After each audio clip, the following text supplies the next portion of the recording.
هذا سائل يقول: أنا شاب ملتزم ولكنني لا أجد حلاوة الإيمان، وأنا دائما أحاسب نفسي وأتقرب ببر والدي، ولكني دائما أشعر بالحزن والضيق، مع أنني أتقرب إلى الله بالصلاة والجلوس في حلق الذكر وفي تحفيظ القرآن.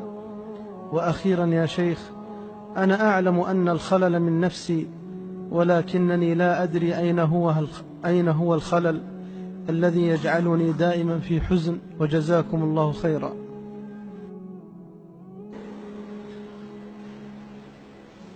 أولا وقبل كل شيء، الحزن والهم والغم من الشيطان. وثانيا، لا تحكم على ربك، فليس هناك أكرم من الله جل جلاله، وهو أرحم بك من نفسك التي بين جنبيك. فأنت إذا عشت مع الطاعة وأنت تحسن الظن بالله وتأخذ بوصية الله أن الحزن من الشيطان، ولا تلتفت إلى هذه الأحزان ولا تلتفت إلى هذه الأشجان، سرعان ما يذهب عنك كيد الشيطان. لكن إذا أصبحت تستسلم وأنت الذي تحكم على نفسك أنك مهموم وأنك مغموم، كم من عبد يصبح في عافية في بدنه، آمنا في سربه، معافى في بدنه، ومع ذلك يقول: أنا مهموم، أنا مغموم، أنا محزون، أنا مكروب، أنا كذا، لأنه أشعر نفسه بذلك. ولا يهلك على الله إلا هالك. وصاك الله من فوق 7 سماوات بألا تحزن، كما وصى نبيه عليه الصلاة والسلام، وبين أن الشيطان هو الذي يوقع أسباب الحزن، فقال: إنما النجوى من الشيطان ليحزن الذين آمنوا. فإذا لا تلتفت إلى شيء اسمه الحزن. من أي شيء تحزن؟ أتحزن على أمر يتعلق بدينك، فالله يجبر كسر الدين. وإن كنت تحزن على شيء من الدنيا، من فراق أب أو أم أو عزيز أو مال أو ولد، ففي الله خلف من كل فائت. ولن تجد عبد الله المؤمن الصادق يصيبه حزن ما دام قلبه مملوءا بالله جل جلاله. من أي شيء تحزن؟ من كان لله جل جلاله وفرغ قلبه لله، عمر الله قلبه ثقة به سبحانه. ولذلك لا ينبغي للمسلم أن يتعاطى أسباب الحزن،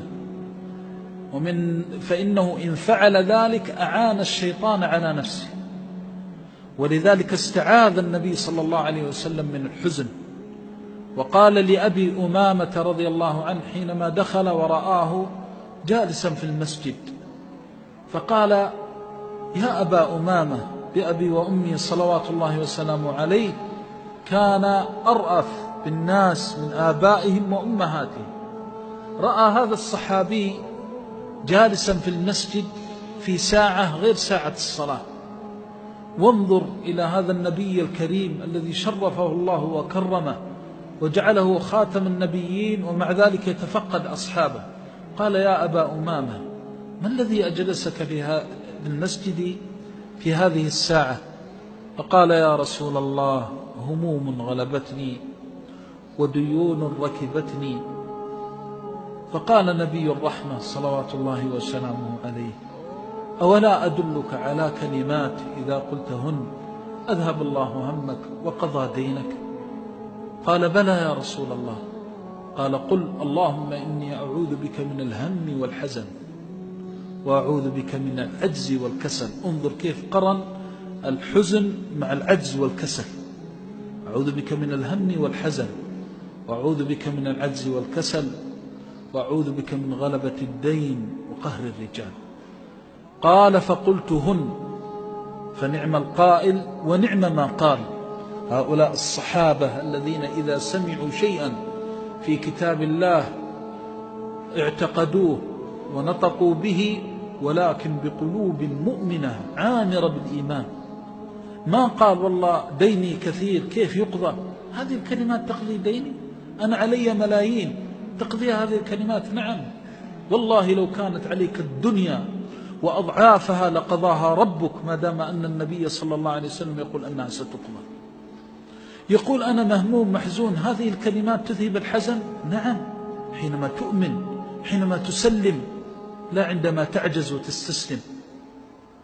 الخلل ليس في هذا، الخلل أن عندك أذكار الصباح والمساء وأنت تسأل الله أن يعيذك من الحزن، وتسأل الله أن يذهب عنك الحزن. أعوذ بك من العجز والكسل والجبن، أعوذ بك من الهم والحزن، وأعوذ بك من العجز والكسل. فأنت تستعيذ بالله عز وجل من الحزن، لكن حينما تستعيذ بقلب ليس كما تستعيذ بلسان. حينما تستعيذ وقلبك يعي أن هذه الكلمات من الوحي الذي لا ينطق عن الهوى، وأنها من رب العالمين، وأنه لا أوفى من الله بوعده وعهده، حينما تقولها تعرف كيف تقضى عنك. وأعرف رجلا ذات مرة أصابه حزن الدين، وقلت له هذا الحديث، وجاءني بعد فترة وجيزة وكانت عليه ملايين، ويقول والله حينما قلت لي كنت أستغفر الله، قال تسلط عليه الشيطان، كيف الملايين هذه تقضى بهذه الكلمات؟ نفس الذي كنا فيه.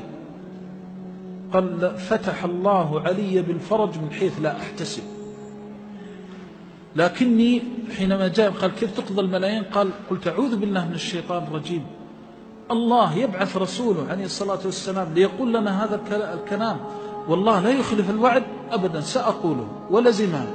يقول فيما يذكر 3 أيام كانت عليه ملايين، 3 أيام مدة وجيزة. بعض الناس يمكن ما يمر عليه يوم واحد، لكن التصديق والإيمان. وقد يؤخرها الله لشهور لحكمة، وقد يؤخرها الله لسنوات، فلا يقضى عنك الدين لسنوات لكي تلقى ربك بدرجات وأجور وحسنات، لأنه سبحانه رحيم بالمؤمن، فلا يصيبه هم ولا غم ولا حزن إلا آجره سبحانه وتعالى. فأنت تؤمن إيمانا كاملا أن الحزن سيذهب. كذلك أيضا أوصيك أخي، أنت تقول أن العيب في النفس. في بعض الأحيان قد يبتلى الإنسان ببلاء بسبب مظلمة، فيكون ظالما لزوجته أو ظالما لأولاده أو ظالما لجار من جيرانه، أو ظلم موظفا معه فكذب عليه أو وشى فيه بالكذب والزور، فلم يتق الله في إخوانه المسلمين، فيبتلى ببلاء من الله، وقد تصيبه دعوة مظلوم. فأنت تفقد نفسك في حقوق الله وتفقد نفسك في حقوق العباد. فإذا وجدت شيئا يلزمك من مثل هذا فتفقد، فإن الله سيلهمك. وأذكر ذات مرة أنني كان الوالد رحمه الله، وهذا نقوله من باب العظة والعبرة، فوض لي أمرا في المزرعة، فابتليت بداء في بطني وعجبت، وكنا في فترة طلب العلم، ما عندي تجارة، ما عندي أموال، وأعرف نفسي من فضل الله سبحانه وتعالى، فتعجبت من داء أصابني في الجوف. وكان خيار الأطباء في المدينة صديقا للوالد رحمه الله، قال ما عرفت علاج لمحمد. ومكثت على هذا مدة، فصليت وسألت الله عز وجل أن يرفع عني ما بي، وكان في نفسي إن كان في شيء يدلني عليه، فوالله الذي لا إله غيره ولا رب سواه، إني في يوم من أيام رمضان كان درس الوالد بعد الظهر، فخرجت إلى المزرعة، وفي المزرعة بهائم، يعني من فضل الله موجود العلف وموجود فأصلحه الله العامل، كان لا يعطي البهائم من البرسيم أو القت، كان يأخذ الأوراق الموجودة، أوراق قياس الإسمنت ونحوها، لأنه يتكاسل، فيرميها للبهائم وتأكل هذه الأوراق. فجئت والله يشهد وإني في حرم رسولي، جئت شيء عجيب، خرجت فذهبت كأني وأتصفح وأنظر ماذا في المزرعة كأني أقاد إلى حظيرة البهائم وأقف عليها، فوالله ما وقفت عليها إلا وهي تتناوشني بالصياح. فنظرت فإذا بالورق مرمي بينها، فناديت العامل وكان في شدة الظهر في رمضان، وغضبت غضبا شديدا لكن لحق من حقوق الله، فأمرت أن يأخذ من البرسيم الموجود. المزرعة موجودة فيها خير، لكن لأن هذه رعية استرعاني الله إياها وأمانة حملتها، وأقسم بالله العظيم كل يوم ويذهب عني الداء تدريجيا حتى ذهب عني من فضل الله. وهذا يقولها للعبرة، لا يظلم الله الناس، وإذا صدقت مع الله أن يدلك ويلهمك ويرشدك إلى سبب البلاء ستدل وترشد، لأن إن يصدق الله يصدق. فإذا وجدت أن هناك داء، هناك أمر يقلقك، فابحث عن جيرانك، ابحث عن إخوانك، ابحث عن من تعاملهم. وقد يكون هناك عبدا ظلمته أو منعته حقا من حقوقه، فإذا صدقت مع الله صدق الله معك. وأما إذا كان بذلت هذه الأسباب ووجدت أن هذا يتسلط عليك فإنه من الشيطان، وعليك أن تستديم ذكر الله عز وجل وتحافظ على أذكار الصباح والمساء. وإذا قلت الأذكار ينفعك الله بهن إذا قلتها بقلب وتدبرتها وتأملتها. نسأل الله بعزته وجلاله وعظمته وكماله أن يذهب عنا الهم والحزن، أن يربط على قلوبنا بما ربط به على قلوب الصابرين الموقنين من أوليائه المتقين، إنه ولي ذلك والقادر عليه، والله تعالى أعلم.